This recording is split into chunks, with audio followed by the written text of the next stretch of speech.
ఒక మహిళకి న్యాయం జరగడానికి 20 ఏళ్ళు పట్టింది మన దేశంలో. కానీ ఇప్పటికైనా న్యాయం జరిగిందా అంటే అవునని లేదంటే కాదని చెప్పలేని పరిస్థితి. తెలుగు రాష్ట్రాల్లో 20 ఏళ్ల కిందట అంటే 2002లో సినీ నటి ప్రత్యూష మృతి కేసు సంచలనమైంది. ఈ కేసు విషయంలో సుప్రీంకోర్టు ఫైనల్ జడ్జిమెంట్ ఇచ్చింది. ఈ కేసులో నిందితుడు ఎవరైతే ఉన్నారో గుడిపల్లి సిద్ధార్థ రెడ్డి, ఈయన 4 వారాల్లో లొంగిపోవాలని చెప్పి ఈయనకు అల్టిమేటం జారీ చేసింది. ఒకసారి వీళ్ళ కథ పైన చెప్పుకుందాం, ఆ తర్వాత మీరే చెప్పండి ఈ అమ్మాయికి న్యాయం జరిగిందా లేదా అనేది. ప్రత్యూష సిద్ధార్థ రెడ్డి ఇద్దరు ఇంటర్లో మంచి ఫ్రెండ్స్. ఆ ఫ్రెండ్షిప్పే ప్రేమగా మారింది. ఇంటర్మీడియట్ అయిపోయిన తర్వాత సిద్ధార్థ రెడ్డి ఇంజనీరింగ్ లో జాయిన్ అయితే ప్రత్యూష మాత్రం సినిమా రంగం వైపు వెళ్ళిపోయింది. సినిమాల్లో అప్పుడప్పుడే నిలదొక్కుంటుంది, చాలా మంచి క్యారెక్టర్లు కూడా చేసింది. అయితే అనుకోకుండా 2002 ఫిబ్రవరి 23వ తారీఖున రాత్రి 7 గంటల టైంలో ఈ సిద్ధార్థ రెడ్డి ఈ ప్రత్యూష ఇద్దరు ఏదో పాయిజన్ తీసుకుని చాలా సీరియస్ కండిషన్ లో హైదరాబాద్ లో ఒక హాస్పిటల్కి వెళ్ళిరు. హాస్పిటల్లో జాయిన్ అయ్యారు. ఆ తర్వాత 24వ తారీఖున ప్రత్యూష చచ్చిపోయింది. ఆ తర్వాత ఒక 4 రోజులకి సిద్ధార్థ రెడ్డి ఆరోగ్యంగా డిశ్చార్జ్ అయ్యింది. వాళ్ళిద్దరూ కూల్ డ్రింక్ లో పురుగు మందు కలుపుకొని దాగి ఆత్మహత్యకు పాల్పడ్డట్టు తెలుస్తుంది. బట్ ప్రత్యూష మాత్రం చచ్చిపోయింది. సిద్ధార్థ రెడ్డి ప్రాణాపాయం లేకుండా బయటపడ్డాడు. దీని మీద అప్పట్లో వచ్చిన ఆరోపణలు ఏంటంటే సిద్ధార్థ రెడ్డి ఈమెను వదిలించుకోవడం కోసమే ఈ పురుగు మందు నాటకం ఆడిండని, ఆమెకి ఎక్కువ కలిపి ఆయన తక్కువ తాగిండని, అంతేకాదు అంతకు ముందు ఆమె మీద లైంగిక దాడికి పాల్పడ్డాడని, ఇట్లా రకరకాల ఆరోపణలు వచ్చాయి. కానీ అప్పట్లో ఈ సిద్ధార్థ రెడ్డి ఫ్యామిలీ బ్యాక్గ్రౌండ్ ఒకసారి చూస్తే వాళ్ళ ఫాదర్ ఒక రియల్ ఎస్టేట్ బిజినెస్ మ్యాన్. అప్పట్లో రాష్ట్ర ప్రభుత్వంలో చాలా మంది మంత్రులు అధికారులతో మంచి సంబంధాలు ఉండేవట ఆయనకి. ఈ నేపథ్యంలోనే కేసు తొందరగా ముందుకెళ్లట్లేదని అప్పట్లో పెద్ద ఎత్తున ఆందోళనలు జరిగినాయి.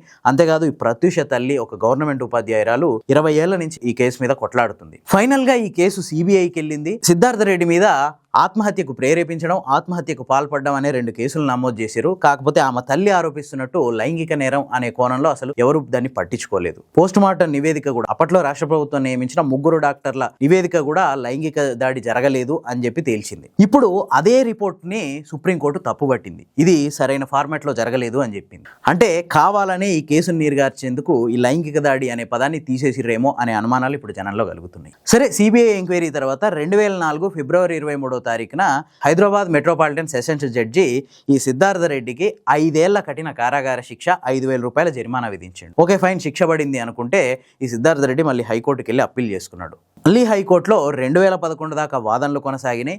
అక్కడ సిద్ధార్థ రెడ్డి 5 ఏళ్ల జైలు శిక్షని హైకోర్టు 2 ఏళ్లకు తగ్గించింది. 5,000 జరిమానాని 50,000కు పెంచింది. పోనీ అదైనా అమలవుతుందేమో అని చెప్పి ఆశపడ్డారు. కానీ మళ్ళీ సిద్ధార్థ రెడ్డి సుప్రీంకోర్టుకి వెళ్ళిండు.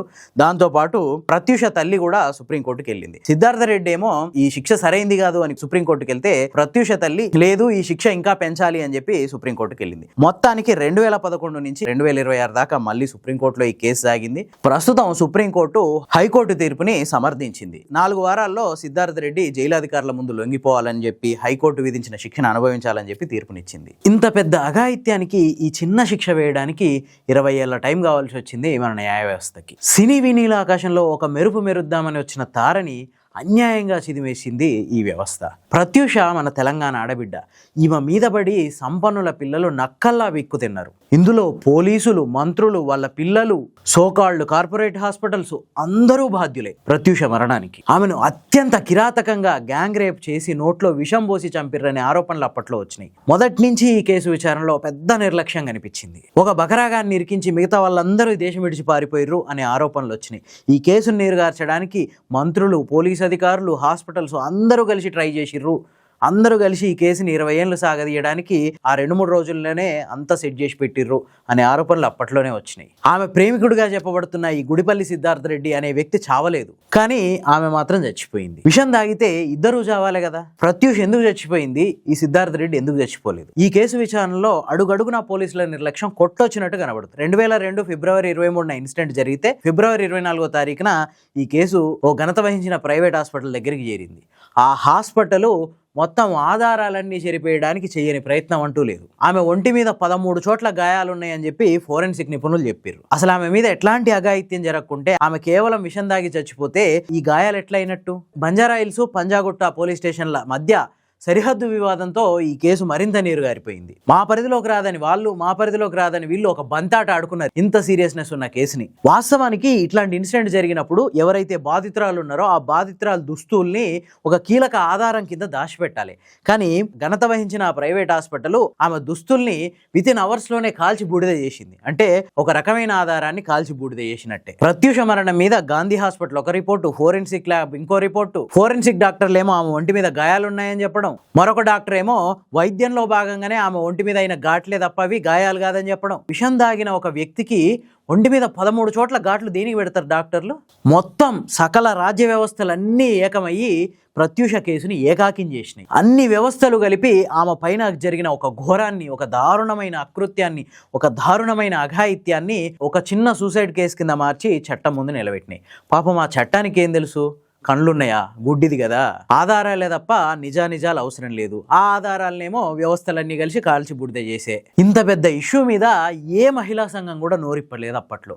కొద్దిమంది హక్కుల సంఘాల నేతలు నోరు మెదిపిర్రు కానీ అది కూడా నేను కొట్టినట్టు యాక్ట్ చేస్తా, నువ్వు ఏడిచినట్టు యాక్ట్ చేయి అన్న కోణంలో అయిపోయింది. ఒక కోవా బన్ అమ్ముకునేవాడు కల్తీ చేసిండని చెప్పి వాని మీద పెండ పురుగుల్లాగా పడి దాడి చేస్తున్నాం కదా. మరి ఇట్లాంటి అకృత్యాల మీద ఒక్కడు నోరు మెదపట్లేడేంది? 20 ఏళ్ల తర్వాత ఇంత పెద్ద అకృత్యానికి ఇదేం శిక్షరా నాయనా, అసలు ఇది శిక్షేనా అని ఎవడన్నా ప్రశ్నిస్తుండా? ఈ తీర్పుతో నిజంగా ప్రత్యూషకు న్యాయం జరిగినట్టేనా? 20 ఏళ్ళ ఆమె తల్లి పోరాటానికి ఏమైనా సాఫల్యం చేకూరినట్టేనా? మీకేమనిపిస్తుంది? కామెంట్స్లో చెప్పండి.